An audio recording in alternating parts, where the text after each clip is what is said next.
The red dust of Utah settled on Evan Miller's rental car like a second skin as he drove deeper into the desert, away from the highway and into territory that felt more like a memory than a place. 3 years away, documentary projects in Southeast Asia, awards ceremonies in European capitals, interviews with strangers' stories, and yet Utah had never really left him. The landscape hadn't changed, but Evan had, or at least he thought he had. Now, watching the sun bleed into the mesa in shades of crimson and gold, he wasn't so sure. He'd told himself this return was professional, a new project, something fresh for his platform. The recent reports from the Navajo Nation had caught his attention.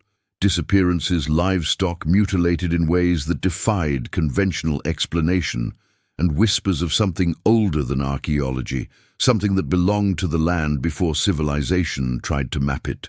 Skinwalkers. The word felt absurd in his mind, the kind of thing his rational education had trained him to dismiss. Yet the academic papers, the interviews with terrified residents, the documented patterns, they'd created a pull he couldn't ignore. But the truth lived deeper than professional ambition.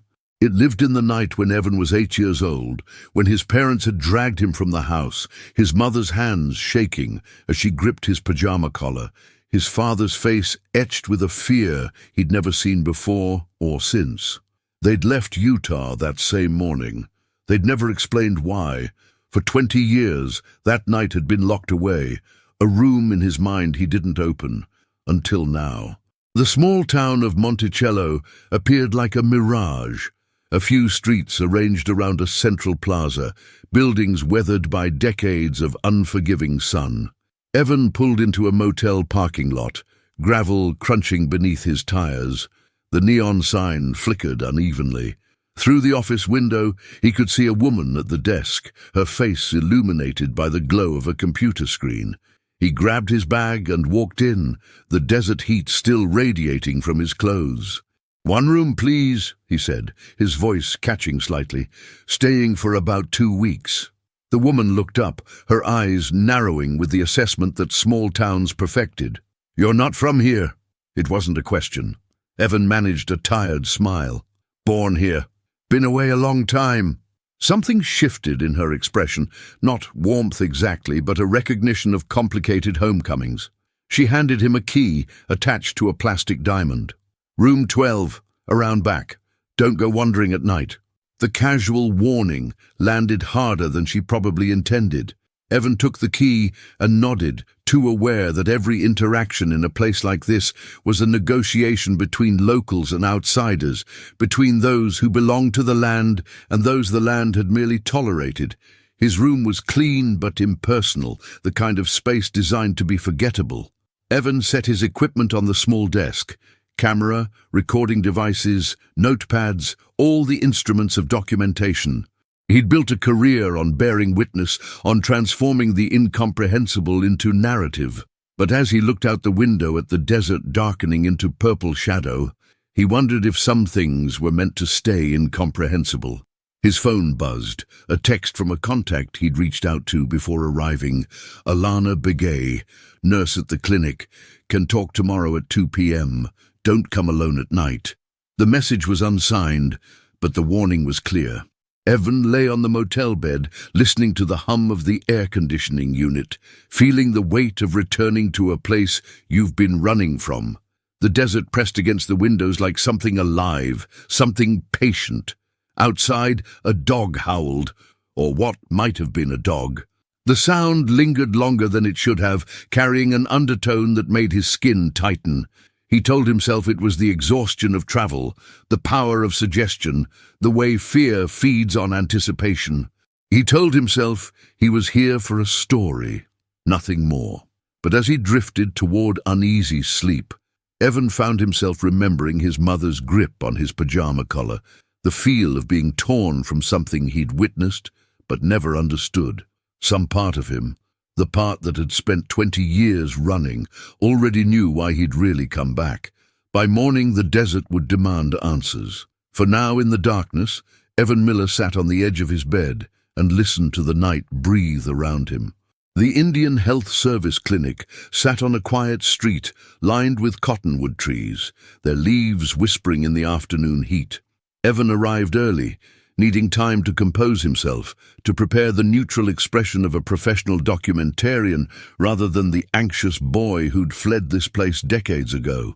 The waiting room was nearly empty, an older man with a leg brace, a young mother with her infant daughter. Everyone looked up when the door opened, as if strangers were events worth noting. Alana Begay appeared from the back hallway, still wearing her nurse's scrubs with a pattern of turquoise and silver threads. She was perhaps 35, with dark eyes that seemed to catalogue everything they looked at. When her gaze landed on Evan, he felt something like recognition pass between them, though they'd never met. "You're the documentary person," she said simply. Not a question. "Evan Miller. Thank you for agreeing to talk." She glanced around the waiting room, then gestured toward a small office. Inside, the walls held certificates, photos of Navajo landscapes, and a small turquoise fetish that hung from a nail near the window. Alana closed the door and sat behind a desk cluttered with medical charts and a half-empty coffee mug. "Before we start," she said, "I need to know what you're really doing here. The footage, the project, that's not why you came back." The directness stunned him. "What makes you say that?" "Because people don't come back to places like this for stories. They come back for ghosts." She let that settle. "So, which ghost are you chasing?" Evan found himself telling her about the night he was 8, the thing his parents had never named, the fear that had become woven so tightly into his departure that he couldn't separate himself from the act of leaving.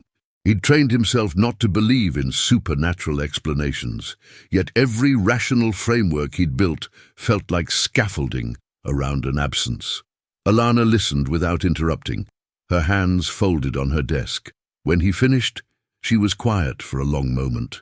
"My grandfather told me stories," she said finally, "not the sanitized versions tourists hear, the real ones. He said skinwalkers aren't demons or spirits. They're corruption. Someone chooses to become one, through ceremony, through intention, through a perversion of sacred knowledge. Once you've crossed that threshold, there's no going back. You're not human anymore in any way that matters." "Do you believe that?" Evan asked. "I believe my great-aunt disappeared in 1987. I believe the search team found her jewelry arranged in a circle 3 miles from her house, arranged in a way no animal would know to do. I believe my grandfather stopped leaving his house after dark, and he never told anyone why." She met his eyes. "I believe that asking me if I believe in something that leaves physical evidence is the wrong question." Over the next hour, Alana shared details of the recent incidents. 3 weeks ago, a rancher named Tom Houseman reported his cattle stampeding in the middle of the night, bolting toward the fence line with such force that several broke their legs.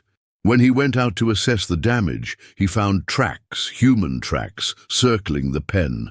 But the stride length was wrong, the depth of the footprints inconsistent with normal weight distribution. More disturbing, the tracks seemed to appear and disappear without following any logical path. 4 days later, a woman named Sarah Kinlichey went missing from her home. The doors were locked from the inside, the windows were closed. Her bed showed no sign of disturbance, but in the morning, her family found her jewelry arranged on the kitchen table and the back door standing open with sand driven into the hinges as if from a wind that had blown from inside the house outward. 2 weeks ago, Alana continued, Marcus Tso came to the clinic with claw marks on his back. He claimed he'd been outside checking on his sheep when something tackled him from behind. He ran, made it back to the house, locked himself in. When I examined him, the wounds were deep, professional almost, like something designed for hunting. "Did he report it to police?" Evan asked. "Police don't understand this place. They want evidence, witnesses, a coherent narrative. How do you file a report about something that doesn't follow the rules of ordinary violence?" Alana stood and walked to the window. "But there's something else, something nobody's talked about publicly, but everyone knows. The incident started happening more frequently right after someone broke into the sacred burial site about 3 weeks ago, desecrated it, took artifacts. The weight of that revelation settled between them. Evan's journalistic instinct sparked to life, but so did something else, a child's fear, primal and ancient. "Who broke in?" he asked. "Nobody knows, but whoever they were, whatever they disturbed, it's awake now, and people in the community believe that awakening has a name." As Alana drove him back toward town, the afternoon light beginning its descent toward evening, Evan watched the landscape transform. The mesa rose like a sleeping giant. The shadows in the rock formations seemed to deepen with intention. For the first time since arriving, he understood that his parents hadn't been running from something mythological. They'd been running from something real, something that existed in the space between the rational world and the ancient knowledge that lived in the land itself. That night, in his motel room, Evan played back the audio from his conversation with Alana, but underneath her voice he could hear something else, a faint scratching, like something moving against the building's exterior walls. He turned up the volume, trying to isolate it, but the sound dissolved into static and silence. He told himself it was the old structure settling, the wind finding gaps in aging material, but as darkness fell completely, that scratching returned, and this time it came not from the walls, but from inside his mind. The memory of being 8 years old, of hands pulling him away from something he'd seen but couldn't comprehend, of his mother's voice breaking as she whispered to his father, "We have to leave, tonight. If we stay, it will know we saw." The desert pressed against the windows. The night had a weight to it, a presence, and Evan Miller, the rational documentarian, the professional skeptic, found himself praying to what God he didn't know that morning would come quickly. Marcus Tso lived 40 minutes outside Monticello, on land that had been his family's for 7 generations. The drive took Evan and Alana through terrain that seemed to actively resist human habitation. Red rocks formations that jutted at angles that hurt to look at too long. Arroyos that appeared suddenly like wounds in the earth. Sand that had been sculpted by wind into shapes that almost resembled faces. Marcus's house was modest, solar panels reflecting afternoon light from the roof. But what struck Evan immediately was the preparation. Every window had been reinforced with additional locks, and the perimeter of the property was marked by salt lines, something Evan recognized from folklore, but had never seen actually maintained. Marcus himself answered the door with the wariness of someone who no longer expected courtesy from the world. He was in his 60s, weathered by sun and something deeper. When Alana introduced Evan, Marcus's jaw tightened. "Media," he said flatly. "Alana, I told you, he's different," Alana said. "He comes from here, and he's trying to understand." That distinction seemed to matter. Marcus stepped aside and let them enter a living room that felt more like a fortress than a home. The walls were covered in photographs, family members across decades, each face looking directly at the camera with an intensity that suggested they understood they were being documented for evidence, not memory. Over strong coffee, Marcus told his story. The attack had happened on a night when he'd gone out to check on a pregnant ewe who was struggling. He'd done the same task hundreds of times, stepping outside into the vast darkness that had always felt like solitude rather than threat. The sky had been clear. He remembered counting constellations, remembering his grandfather's names for them. Then the sound changed. Not a noise exactly, but an alteration in the way sound moved through the air, as if something had displaced atmosphere itself. "I didn't see it coming," he said, his hand unconsciously moving to his back. "I felt it, like the air had teeth, like something was already inside my space before I even knew it was there. When the claws hit, I realized I'd been dead if I hadn't been turning. But I was turning, you understand? I was already moving. It was like my body knew before my mind." "What did you see when you turned around?" Evan asked, camera running, though Marcus hadn't signed consent forms. This moment felt bigger than protocols. Marcus was quiet for a long time. His hands trembled as he raised the coffee cup to his lips. "Nothing," he said finally. "I turned and there was nothing. But I ran anyway. I ran, and I could feel it behind me, not chasing, just present, like my fear was the only thing it needed to hunt me." Alana placed her hand on Marcus's shoulder. "The wounds weren't nothing, though. I examined them. They were real." "Tell him what my grandfather told me," Marcus said, looking at Alana. "Tell him what he said happened to his brother." Alana's expression shifted into something more guarded. "Marcus, he deserves to know what he's investigating." Marcus turned to Evan. 60 years ago, Alana's great-uncle was like me, strong, smart, skeptical of the old stories.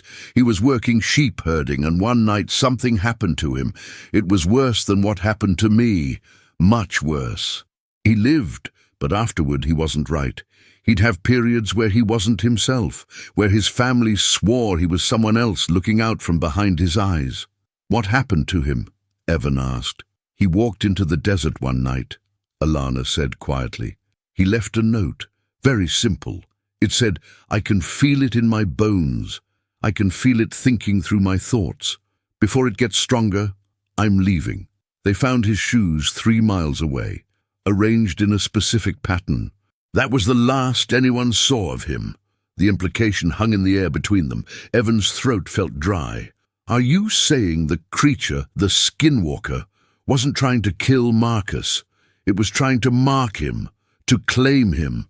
"I'm saying," Marcus replied, "that I have moments where I'm not completely certain I'm still Marcus. I have moments where I can feel something else underneath my skin, waiting, watching, testing the boundaries of my own mind.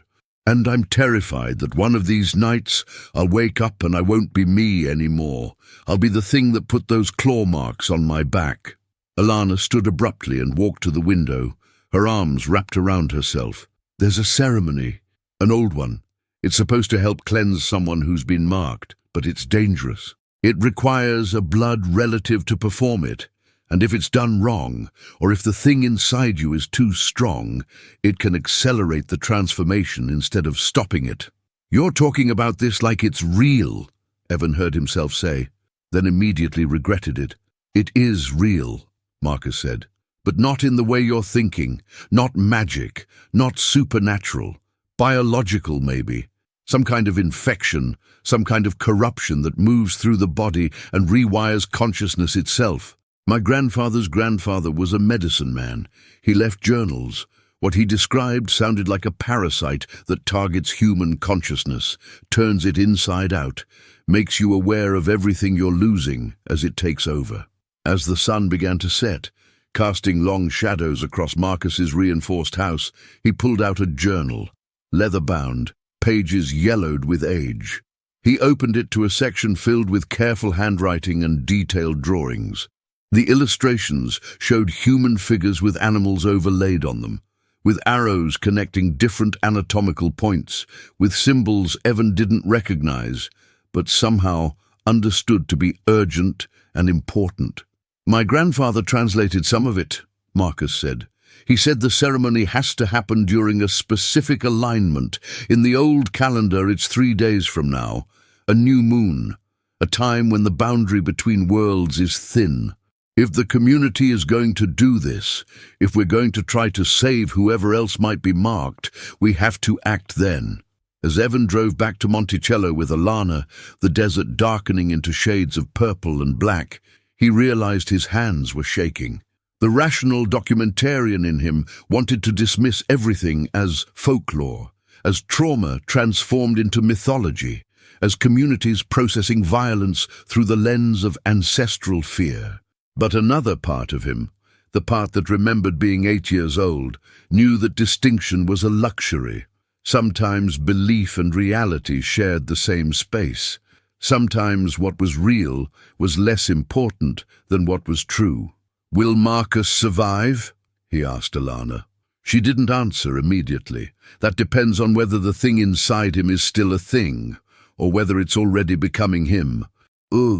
The ceremony took place 2 miles outside town, in an arroyo that local maps didn't acknowledge. in a place the Navajo community had protected for longer than written records.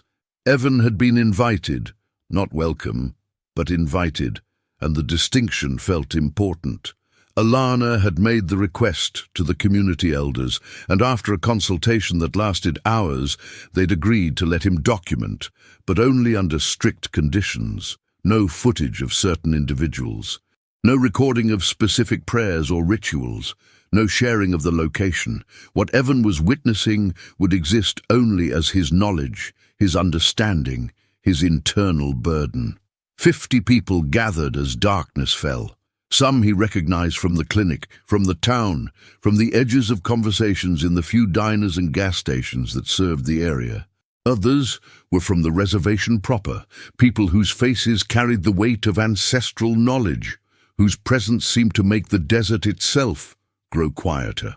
Marcus stood at the center of a circle marked by white sand and herbs that released a sharp, almost medicinal scent when they burned. He'd removed his shirt, and the claw marks on his back were visible in the firelight, healing badly, the skin around them discolored and raised as if the wound was trying to transform into something other than injury. An old man began to sing. The language was Navajo, but the melody seemed older than language, something that emerged from the earth itself. The sound moved through Evan's body like recognition, like a frequency that resonated with something in his DNA. He found himself crying without understanding why, moved by a grief that felt ancestral rather than personal. The ceremony built in intensity. Alana moved around Marcus with specific gestures, specific words, while other community members joined the singing. The fire grew hotter, the herbs releasing smoke that seemed to carry intention. Marcus's body convulsed, once, twice, a third time, and when he cried out, the sound wasn't entirely human. For a moment that felt eternal, the separation between Marcus and something else seemed to blur. Evan saw it in the firelight, a flickering at the edges of Marcus's form, a distortion like heat waves but intentional, conscious. The thing inside him was fighting, struggling against the ritual with an intelligence that felt old and patient. Then Marcus collapsed, and the thing retreated. Or maybe it hadn't been there at all. Maybe it had only ever existed in the shared belief of the people gathered around him. But when Marcus's eyes opened, there was something different in them. A clarity, a relief, but also a knowledge that he'd touched the edge of non-existence and only barely stepped back. As the ceremony ended and people began to disperse, Evan found himself standing next to Alana. The desert night was vast and terrifying and beautiful in a way that no documentary footage could ever capture. "What did I just witness?" he asked. "Salvation, maybe? Or postponement? Or a demonstration of what happens when a community chooses to believe in something bigger than individual fear?" Alana looked at the desert stretching out beyond the firelight. The ceremony worked because everyone here chose to believe it would, because they brought their intention, their will, their ancestral knowledge into one focused point. Marcus is cleansed for now. But the thing that came into this area when the burial site was desecrated, it's still here, it's still hungry, and it knows now that we can fight it. Evan thought about his 8-year-old self, about the night his parents had pulled him from the house. He wondered if they'd witnessed something similar, if they'd tried to protect him from knowledge rather than danger. "Why did my parents leave?" he asked suddenly. "I'm from here originally. Something happened to me, didn't it?" Alana turned to face him. "Maybe. Or maybe they sensed danger and chose caution. Or maybe they carried trauma of their own and couldn't bear to stay in the place that held it."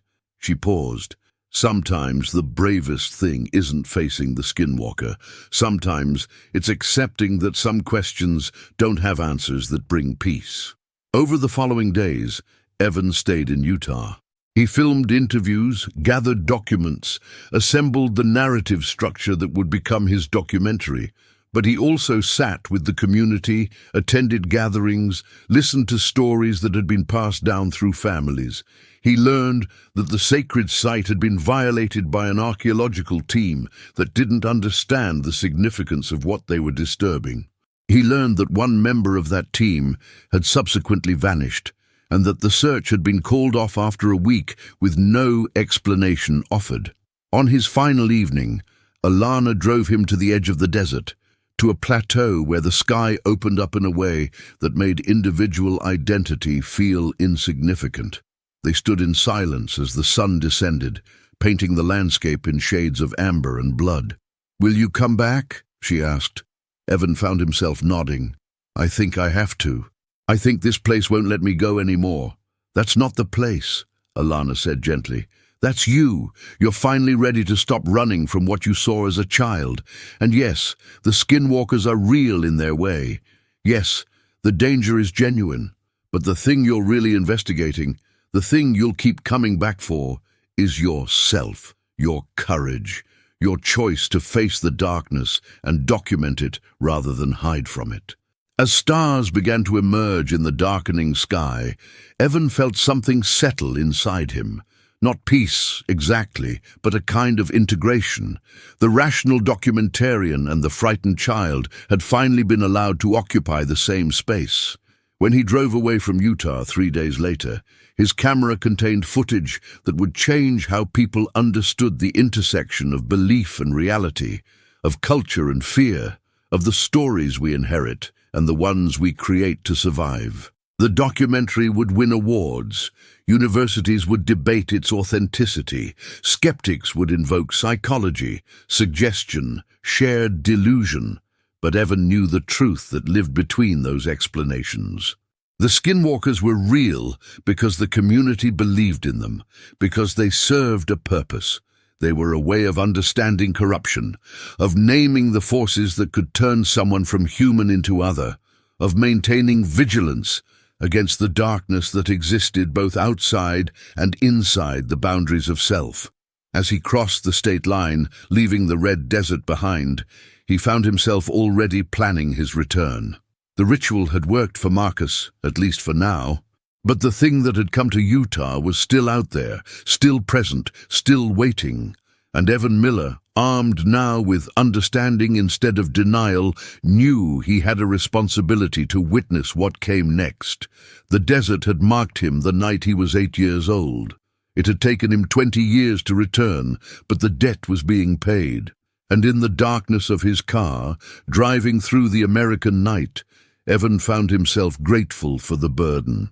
Because bearing witness to the truth, even the parts that defied explanation, was the only authentic way to be alive.